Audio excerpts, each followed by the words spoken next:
Donc aujourd'hui on se retrouve pour l'épisode 2 de Cyberactu et les sujets de la semaine sont les suivants. Cybersécurité, flouter ou cacher ses épaules en visio pour éviter d'être piraté. Bruxelles alerte les plateformes sur une nouvelle vague de cyberattaques. Capcom victime de cyberattaques, un teraoctet de fichiers dérobés et une demande de rançon. Une cybersécurité accrue des TPE PME. Si ce format vous plaît, n'hésitez pas à lâcher votre plus gros pouce bleu et le dire en commentaire. On commence tout de suite avec flouter ou cacher ses épaules en visio pour éviter de pirater. Rien qu'au titre déjà ça paraît absurde, cacher ses épaules c'est un peu bizarre mais bon, on va voir pourquoi. Alors dès l'intro on nous parle que les hackers développent sans cesse de nouvelles méthodes de piratage. Et selon l'université de Cornell, il serait par exemple possible pour les hackers de deviner des mots de passe en s'infiltrant dans des vidéoconférences pour analyser les mouvements des épaules des utilisateurs lorsqu'ils tapent leur mot de passe sur leur clavier. Donc rien qu'au micro-mouvement d'épaule, ils arriveraient à savoir quel est notre mot de passe. Ces mouvements trahissent la position des mains et donc les lettres du mot de passe.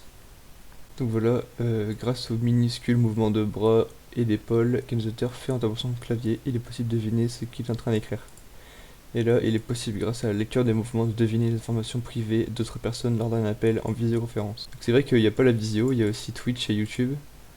Tous ceux qui se montrent en face caméra, bah, ils sont sujets à être hackés de cette façon.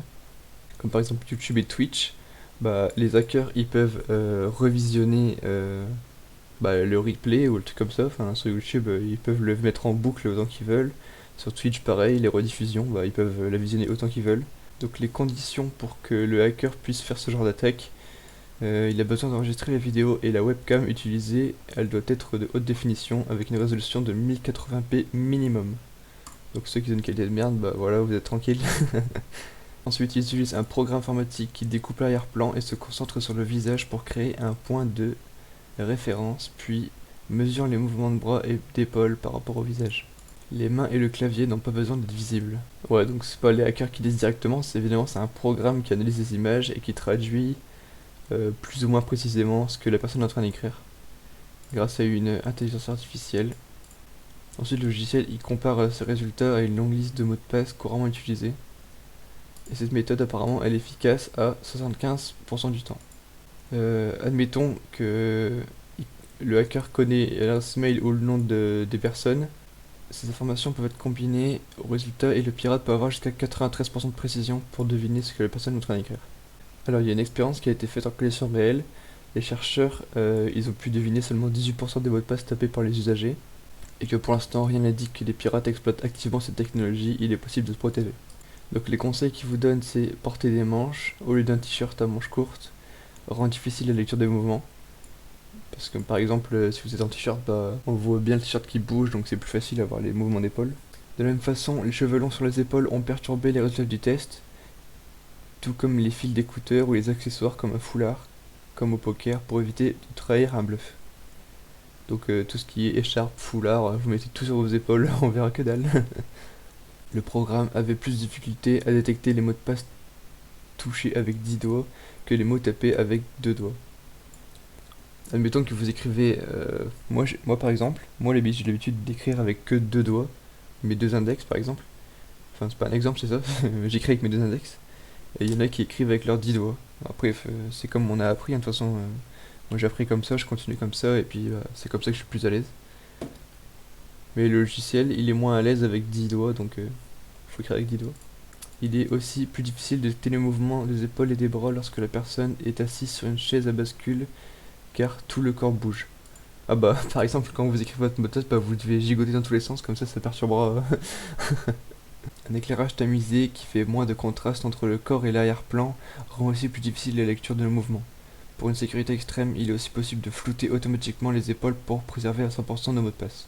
Donc voilà, article très intéressant. Je mets à chaque fois mes sources en description. Article suivant. Bruxelles alerte les plateformes sur une nouvelle vague de cyberattaques. Selon la Commission européenne, les plateformes du numérique vont bientôt faire face à une nouvelle salve de cyberattaques tirant profit de la deuxième vague de la pandémie qui secoue actuellement l'Europe. Selon l'exécutif de l'Union européenne, des commerçants malhonnêtes tentent actuellement de vendre en ligne des produits présentés à tort comme des remèdes contre le coronavirus ou des moyens de prévention de l'infection, tandis que des pirates utilisent des offres pour voler des adresses électroniques et des mots de passe. Par exemple, Amazon, AliExpress, Cdiscount, eBay, Facebook, Google, Microsoft, Rakuten, Yahoo ou encore Wish, ils ont expliqué avoir retiré des centaines de millions d'offres de publicité illégale depuis le mois de mars dernier, qui a vu une explosion à cause de la pandémie. Toutes ces plateformes, ils ont été salués par Bruxelles parce qu'ils ont pris des mesures utiles pour lutter contre les fausses informations trompeuses liées au coronavirus. Après, évidemment, il y en aura toujours, hein, bien sûr, ils pourront pas tout enlever forcément. Les hackers et les escrocs profitent actuellement de la pandémie du Covid-19 alors que leurs cibles sont distraites, inquiètes et travaillent à distance pour s'introduire dans de nouveaux appareils. Selon une étude publiée en avril dernier par l'entreprise de sécurité Proofpoint, 4 emails frauduleux sur 5 utilisent d'une manière ou d'une autre le thème du coronavirus. Donc c'est un thème qui revient tout le temps, qui intéresse les gens, donc forcément ils en parlent. Des courriers qui comptent soit des arnaques qui compromettent des adresses professionnelles, soit des liens de phishing, logiciels malveillants ou encore des campagnes de spam. On passe à l'article suivant. Capcom, victime d'une cyberattaque, interrupté de fichiers dérobés et une demande de rançon. Alors je regarde, je découvre en même temps que vous, Capcom, quels jeux vidéo ont-ils fait?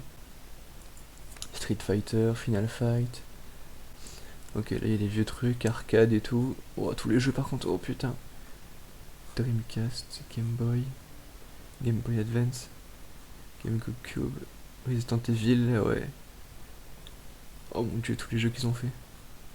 Comme vous pouvez le voir, Capcom, c'est pas une petite entreprise. Donc leur vol de terrain interrupté, ça va faire mal. Capcom a cette semaine été victime d'une cyberattaque menée par le groupe de pirates informatiques Ratniar Locker, qui affirme avoir dérobé plus d'un teraoctet de données via différentes branches de l'entreprise au Japon et en Amérique du Nord. L'attaque a eu lieu ce lundi 2 novembre, d'après un communiqué officiel, porte sur de nombreux documents internes, tels que des fichiers comptables, des relevés de compte, des passeports employés, des contacts, des chiffres de vente, des correspondances internes, des présentations marketing et même les célèbres NDA de l'industrie. La rançon demandée allait de 11 millions de dollars à payer en bitcoin, sans quoi le teraoctet sera vendu au plus offrant et les données détruites sur les réseaux de l'éditeur. Aux premières heures du 2 novembre, certains réseaux de notre groupe ont rencontré des problèmes qui ont empêché l'accès à certains de nos services, y compris nos serveurs de messagerie. Nous pouvons confirmer que ce problème est dû à une infiltration d'un tierce qui a interrompu certaines opérations à partir de cette date. Capcom s'excuse pour tous les inconvénients qui pourraient toucher nos différents intervenants. À l'heure actuelle, rien n'indique que les informations de nos clients aient été touchées. Cet incident n'a pas non plus affecté l'accès à nos services en ligne et à nos différents sites internet. Capcom est actuellement en contact avec la police tout en menant une enquête et en prenant des mesures pour restaurer nos systèmes informatiques. Nous vous informons de la situation au fur et à mesure de nos avancées. Donc voilà, une grosse attaque ransomware avec une rançon de 11 millions pour Capcom. Affaire à suivre. Donc ici, dernier article, vers une cybersécurité accrue des TPE-PME. En 2020, 50% des petites et moyennes entreprises françaises ont été ciblées d'une cyberattaque. Souvent moins bien protégées que les grands groupes, elles sont cibles privilégiées des hackers. Mastercard, acteur de l'innovation technologique autour du paiement et de la sécurité des transactions, développe des solutions afin d'informer et d'aider les TPE à se prémunir d'éventuelles attaques. Petit tour d'horizon des conseils et solutions proposées. C'est vrai que les TPE, PME manquent de moyens pour sécuriser leur parc informatique. C'est ça qui pose problème. Et même les salariés, ils sont pas toujours formés à la cybersécurité. Parce qu'il suffit qu'un employé, pas suffisamment vigilant, ouvre une pièce jointe ou clique sur un lien présent sur un email envoyé par un hacker. Et suite à ça, bah, c'est fini. Le hacker, il a accès. Quand on fait une erreur comme ça, c'est fini. Après, il y a également le problème du télétravail. Les salariés amènent du matériel professionnel chez eux. Et étant donné qu'ils sont chez eux, bah, leur réseau il est encore moins sécurisé, donc ça ouvre des portes énormes. Les échelles non mis à jour, donc ça c'est une grosse faille quand même, donc n'hésitez pas à mettre vos logiciels à jour, ça c'est super important. Donc aux entreprises, l'attaque la plus répandue c'est les ransomware, donc c'est une attaque, on l'a vu chez Capcom, qui demande une rançon et qui chiffre tous les données. Donc se prémunir des pirates informatiques a un coût. C'est pourquoi les TPE, PME investissent moins dans ce service parce que ça coûte énormément cher. Pourtant, en cas de cyberattaque, il y a des pertes énormes. Par exemple, si un pirate met main sur les données personnelles, les RGPD sanctionnent l'entreprise avec une amende pouvant aller jusqu'à 4% de son chiffre d'affaires. Donc il est donc nécessaire d'investir dans la cybersécurité à même titre qu'une assurance. Donc 3 conseils de Mastercard. 94% des malwares impactant les entreprises proviennent des emails. Forcer les employés à reconnaître et rejeter les mails issus d'un nom de domaine inconnu est capital pour éviter les pièges. Pour 60% des attaques exploitant des failles logicielles, une mise à jour était disponible. Il est donc primordial de maintenir à jour l'ensemble des logiciels utilisés par l'entreprise. 4% du chiffre d'affaires de l'entreprise, c'est l'amende maximale définie par le cadre des RGPD en cas de vol de données personnelles. Pour se prémunir d'une telle attaque, il est nécessaire de s'assurer que tous les accessibles sont sécurisés par du cryptage. En 2019, Mastercard a fait l'acquisition du Risk Recon, un outil d'analyse et de recommandation. Le logiciel analyse en continu l'ensemble des données de l'entreprise autour de 11 domaines de sécurité et met ensuite à sa disposition un rapport pour l'ensemble de ses vulnérabilités. Ça m'a l'air tout récent.